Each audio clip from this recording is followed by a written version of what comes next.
One of our projects that I oversee is the Simalaha Smart Park Project, funded by the German Postcode Lottery, and the project is coming to an end. So we have achieved quite a bit since it started.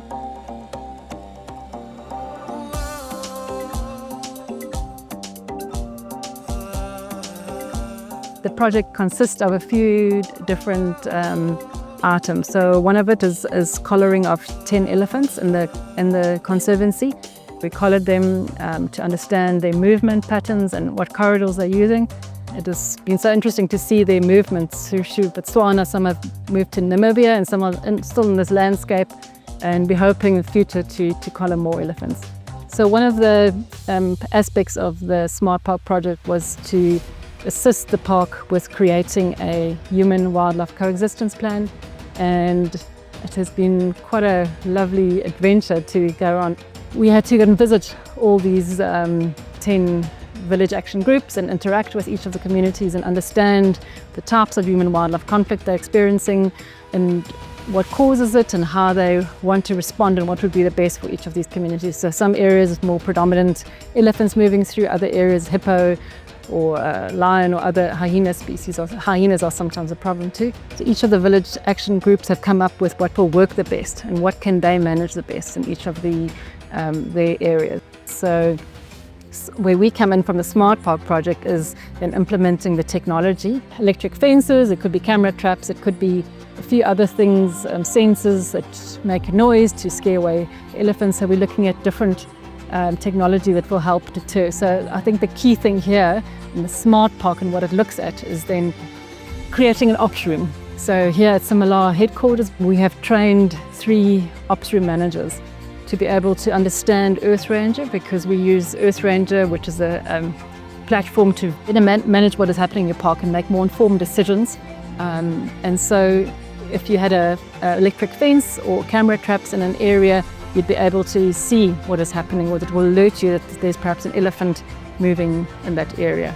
And one of the things is also the elephant collars have all been geo-fenced. So if they move into the community areas, we are now being able to warn the community ahead of time. Through Earth Ranger, we have also provided each of the community scouts with a phone, so Android device, which has Earth Ranger mobile on, which we have adapted it specifically to Simalaha, so the community scouts can then identify on it if they see a snare, if there's a poaching incident, they can immediately record it, so we can specifically have a better understanding and better recording of incidences and where they happen. But I think more importantly is that the field rangers now know that they can communicate if there are problems.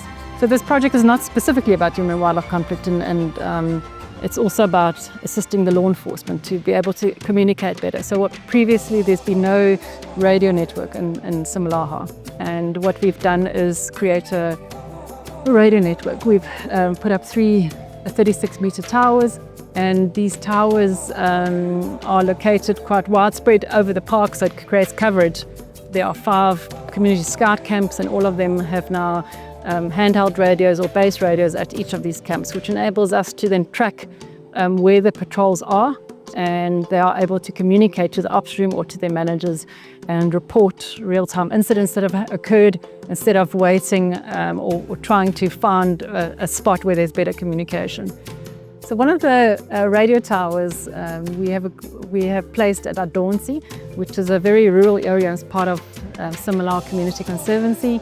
And we made an agreement with the Department of Education and the headmaster of the school that we can put the tower on the school grounds. In return, we will provide free Wi-Fi to the school. So we put that up about 2 days ago, and it's been great to see the excitement in the kids, to be able to access more information. I think there's a lot, not just from this project that's grown, so other projects that the Herding for Health have funding, and they will then link onto this project by also getting radios, and then they can see their herders. So there's quite a huge variety of things that we're looking at in future, and this is just the start.